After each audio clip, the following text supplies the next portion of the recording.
कर्पूरगौरं करुणावतारं संसारसारं भुजगेन्द्रहारं सदा वसन्तं हृदयारविन्दे भवं भवानी सहितं नमामि। बोलिए शंकर भगवान की जय। बोलिए शिव महापुराण की जय। बोलिए हिंदू सनातन धर्म की जय। देखिए साथियों, शिव महापुराण का ये 28वां अध्याय चल रहा है, जिसके अंतर्गत नैमित्तिक पूजन विधि का वर्णन किया गया है। उपमन्यु बोले, हे श्री कृष्ण जी, सभी महीनों के दोनों पक्षों की अष्टमी चतुर्दशी के दिन उत्तरायण में संक्रांति आने पर ग्रहण काल में यह विशेष पूजन करे। माघ के महीने में पंचगव्य को शोध करके उसके द्वारा शिव स्नान करावे, फिर स्वयं उसे पी ले। उसके पान द्वारा ब्रह्मादिक पाप भी नष्ट हो जाते हैं। पौष के महीने में पुष्य नक्षत्र हो तो शिव की आरती करे।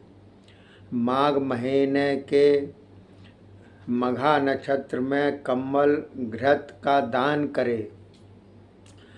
फागुन के उत्तरा फागुनी नक्षत्र के दिन बड़ा उत्सव करे।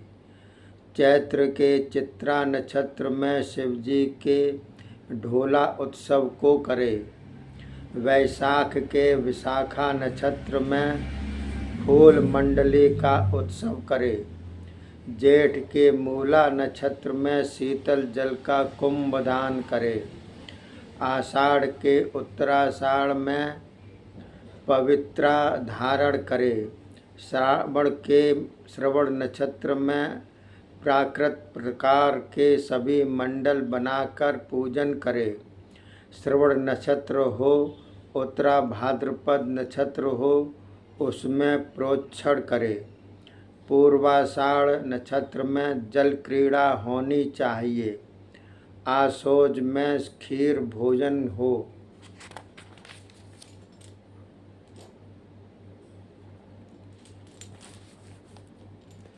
शतभिषा नक्षत्र में अग्नि कर्म करे। कार्तिक के कृतिका नक्षत्र में सहस्त्र दीपक जलाकर दान करे। मृगशिर महीने के आर्द्र नक्षत्र में घृत स्नान करावे। यदि दोनों काम न हो सकें, शक्ति से बाहर हों, तो उत्सव तो अवश्य करे, पूजन भी विशेष करे। यदि शुभ कार्य किया जा रहा हो तो उसमें चित्त खेद को पावे। दुराचार में लगने लगे, कोई कुस्वप्न देखा जावे, कुछ दुष्ट पुरुष दिखाई दे जाए, कोई उपद्रव हो, समय शुभ न हो, रोगी हो जाए, तो इन बातों में जपन, स्थान पूजन, ध्यान, हवन, दान आदि कर्म पुरस्चरण प्रायश्चित में कर लेने चाहिए। उसके बाद शिराग्नि के समीप जाकर कार्य करे। जिस पुरुष का नित्य का धर्म हो, इस प्रकार से वह एक ही जन्म में मोक्ष पा लेता है। अब 29वां अध्याय चल रहा है, जिसमें काम्य कर्म निरूपण दिया गया है। श्री कृष्ण जी बोले, हे महर्षि, अब कृपा करके शिव धर्म के अधिकारी पुरुषों का कर्तव्य कर्म निरूपण करे। उपमन्यु बोले, हे श्री कृष्ण जी, ऐहिक एवं आयुष्मिक भेद से कर्म 2 प्रकार के हैं। फिर आमुष्मिक कर्म 5 प्रकार के हैं। क्रियामय, तपोमय, जपमय, ध्यानमय, सर्वमय, क्रियामय कर्म। इसमें हवन दान पूजन आदि किए जाएं। यह कर्म शक्तिमान पुरुषों से सफल होते हैं।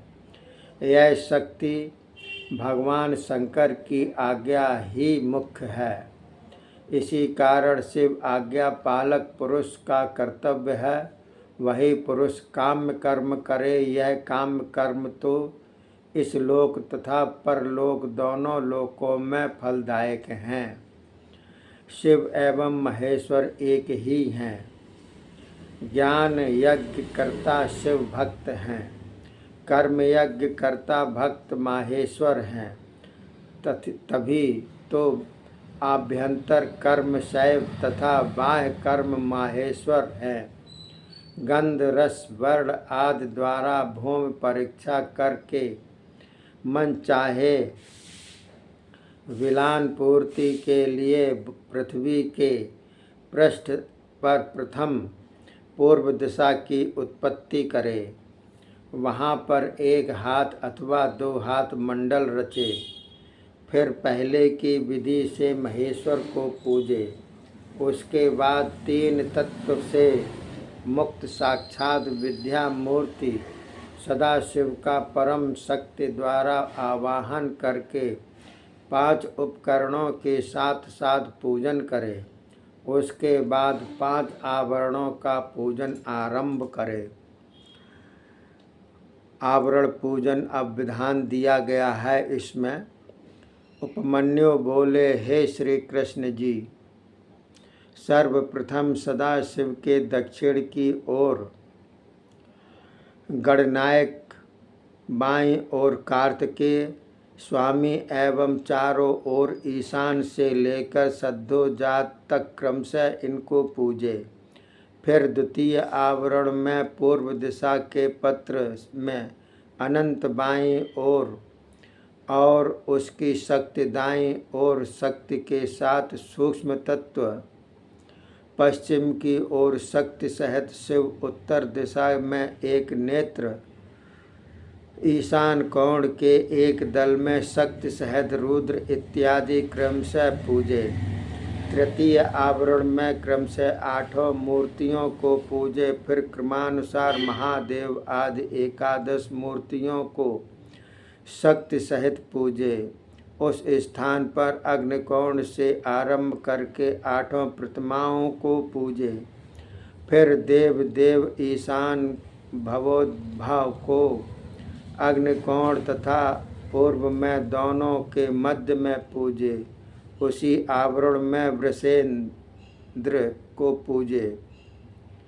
नंदी को दक्षिण में, महाकाल को उत्तर में, शस्त्रों को अग्निकोण में, मातृकाओं को दक्षिण दिशा के दल में पूजे।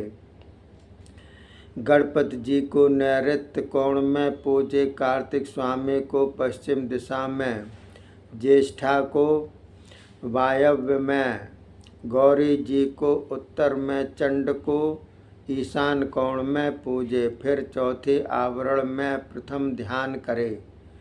फिर भानु ऐव को पूर्व दल में, ब्रह्मा को दक्षिण में, रुद्र जी को पश्चिम में, विष्णु जी को उत्तर में, इस प्रकार इन चारों देवताओं को पूजे। द्वितीय आवरण में भी 4 मूर्तियों का पूजन आवश्यक है। इसके बाद आदित्य, भास्कर, भानु, रवि, इनको भी पूर्व आदि के क्रम से चारों तरफ पूजे। चंद्र, भौम, बुध, गुरु, शुक्र, शनि, राहु, केतु, इन 8 ग्रहों को तृतीय आवरण में पूजे। फिर चौथे आवरण में ब्रह्मा को पूजकर दक्षिण तथा पश्चिम में आवरण के साथ रुद्र को पूजे। फिर क्रम से हर एक देव, आचार्य, गुरु आदि को पूजे। 5वें आवरण में सब तरह के देव योनियों को पूजे। इस प्रकार देव देवियों को आवरण पूर्वक पूजकर विक्षेप शांत्यर्थ फिर देवेश को पूजे। पंचाक्षर मंत्र भी बोलता रहे। उसके बाद शंकर पार्वती के अर्थ अमृत के तुल्य अनेक शाक व्यंजन आदि के साथ साथ शुद्ध चरु अर्पित करे। इस प्रकार पूजन पूर्ण करके स्तुति गायन करे। फिर 108 पंचाक्षरी विद्या जपे। क्रमानुसार गुरुदेव का पूजन करके श्रद्धा से सदस्यों को पूजे। फिर सभी आवरणों के साथ देव विसर्जन करे। यज्ञात्मक सभी सामग्री सामान के साथ साथ मंडल गुरुदेव आचार्य के अर्पित करे। इसे योगेश्वर योग कहा जाता है। इसके तुल्य तो कोई योग भी नहीं। यह तो चिंतामणि के तुल्य है। मन मांगी वस्तु देने वाला है। बोलिए शंकर भगवान की जय। शिव महापुराण की जय। हिंदू सनातन धर्म की जय। अब आगे 31वां अध्याय चलेगा, जिसमें शिव स्तोत्र निरूपण दिया जाएगा। फिर इसके बाद इस लोक की सिद्धियों के कर्मों का निरूपण आदि दिया हुआ है। अगले एपिसोड में बतलाऊंगा। तब तक के लिए धन्यवाद। जय हिंद, जय भारत।